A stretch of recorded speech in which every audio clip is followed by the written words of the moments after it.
இந்த உலகமே பாவத்தில் மூழ்கிக் கொண்டிருந்த நேரம் அது. தேவனுக்கும் மனுக்குலத்திற்கும் எந்த தொடர்பும் இன்றி இருந்த நேரம். தேவாதி தேவன் தம்முடைய சொந்த குமாரனாகி இயேசு கிறிஸ்துவை இந்த உலகத்தின் மீட்பராக அனுப்ப சித்தமானார். இஸ்ரவேல் தேசத்தில் நாசரேத் ஊரில் கன்னி மரியாளுக்கும் யோசேப்புக்கும் திருமணம் நிச்சயிக்கப்பட்டது. ஒரு நாள் இரவு மரியாள் நித்திரை செய்து கொண்டிருக்கையில் தேவதூதன் சொப்பனத்தில் தோன்றி, கிருபை பெற்றவளே வாழ்க, கர்த்தர் உன்னுடனே இருக்கிறார், சிறியவனுக்குள்ளே நீ ஆசீர்வதிக்கப்பட்டவள். மரியாளே பயப்படாதே, நீ தேவனிடத்தில் கிருபை பெற்றாய். இதோ நீ கர்ப்பவதியாகி ஒரு குமாரனை பெறுவாய், அவருக்கு இயேசு என்று பெயரிடுவாயாக. அவர் பெரியவராய் இருப்பார், உன்னதமானவரின் குமாரன் எனப்படுவார். கர்த்தராகிய தேவன் அவருடைய பிதாவாகிய தாவீதின் சிங்காசனத்தை அவருக்கு கொடுத்தார். அவர் யாக்கோபின் குடும்பத்தாரை என்றைக்கும் அரசாளுவார், அவருடைய ராஜ்யத்துக்கு முடிகிறார். இது எப்படி ஆகும்? நான் புருஷனை அறியேனே. பரிசுத்த ஆவி உன்மேல் வரும், உன்னதமானவரின் கடன் உன்மேல் நிழலிடும். ஆதலால் உன்னிடத்திலிருந்து பிறக்கும் பரிசுத்தம் உள்ளது தேவனுடைய குமாரன் எனப்படும். இதோ நான் ஆண்டவருக்கு அடிமை, உம்முடைய வார்த்தையின்படி எனக்கு ஆக கடவுள். தனக்கு நியமிக்கப்பட்ட மரியாள் கர்ப்பவதியாய் இருப்பதை யோசேப்பு அறிந்தான். ஆனால் யோசேப்பு நீதிமானாய் இருந்து அவளை அவமானப்படுத்த மனதில்லாமல் ரகசியமாய் அவளை தள்ளிவிட யோசனையாய் இருந்தான். அன்று இரவு தேவதூதன் யோசேப்புக்கு சொப்பனத்தில் தோன்றி, தாவீதின் குமாரனாகிய யோசேப்பே, உன் மனைவியாகிய மரியாளை சேர்த்துக் கொள்ள ஐயப்படாது. அவளிடத்தில் உற்பத்தியாயிருக்கிறது பரிசுத்த ஆவியினால் உண்டானது. அவள் ஒரு குமாரனை பெறுவாள், அவருக்கு இயேசு என்று பெயரிடுவாயாக. ஏனெனில் அவர் தமது ஜனங்களின் பாவங்களை நீக்கி அவர்களை ரட்சிப்பார்.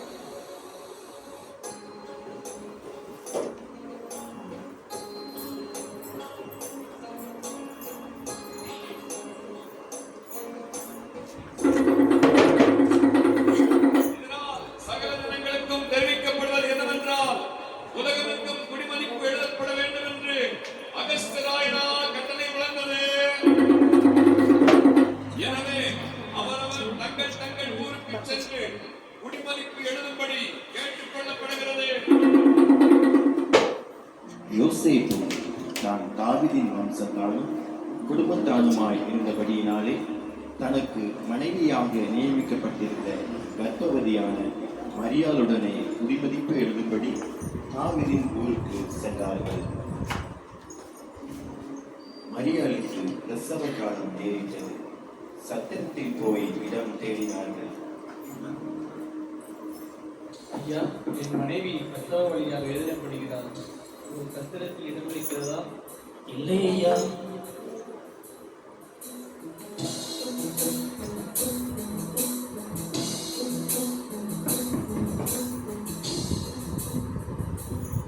ஐயா, என் மனைவிக்கு பிரசவ காலம் நேரிட்டது, ஒரு சத்திரத்தில் இடமளிக்கிறதா? இடம் காலியாக இல்லையே. சத்திரத்தில் இடம் இல்லாததினால் அங்கிருந்த மாட்டு தொழுவத்திற்கு சென்றார்கள். அவள் தன் முதற் பேரான குமாரனை பெற்றெடுத்தாள்.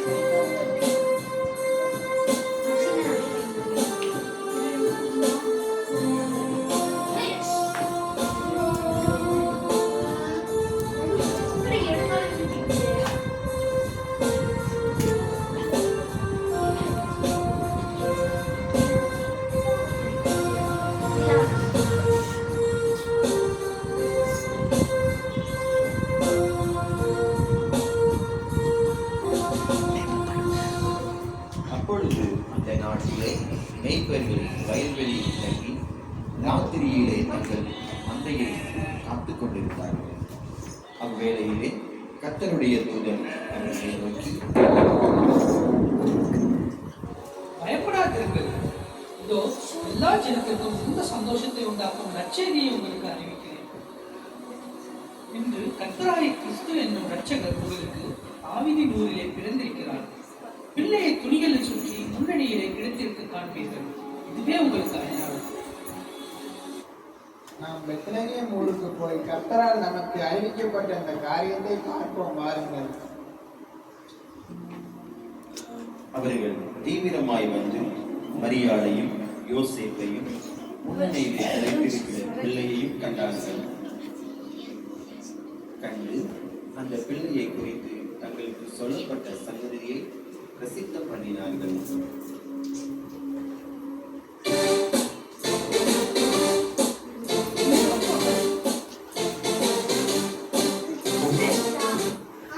பெத்லகேமிலே இயேசு பிறந்தபொழுது கிழக்கிலிருந்து சாஸ்திரிகள் அக்குழந்தையை குறித்து விசாரிக்க எருசலேமில் உள்ள ஏரோது ராஜாவின் அரண்மனைக்கு வருகிறார்கள். ராஜாவே வாழ்க! யூதருக்கு ராஜாவாய் பிறந்தவர் எங்கே? கிழக்கிலே அவருடைய நட்சத்திரத்தை கண்டு பணிந்து கொள்ளும்படி வந்தோம். என்னது? யூதருக்கு ராஜாவா? பிரதான ஆசாரியரே, வேதபாரகரே, எல்லாரும் இங்கு வாருங்கள், நான் விசாரிக்கிறேன். கிறிஸ்துவானவர் எங்கே பிறப்பார் என்று எழுதியிருக்கிறது, பார்த்து சொல்லுங்கள் எனக்கு. யூதேயா தேசத்தில் உள்ள பெத்லகேமில் பிறப்பார் என்று எழுதியிருக்கிறது மன்னா.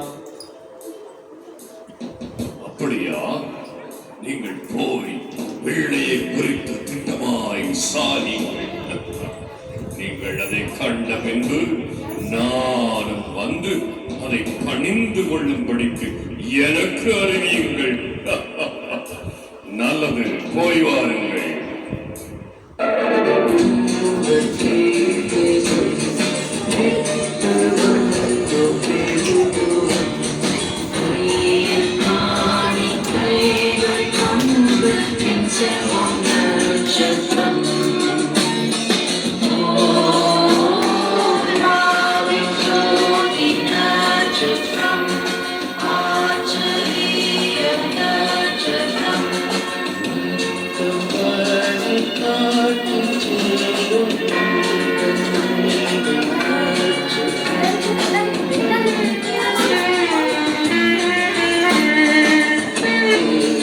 உம்மை நித்திய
Cha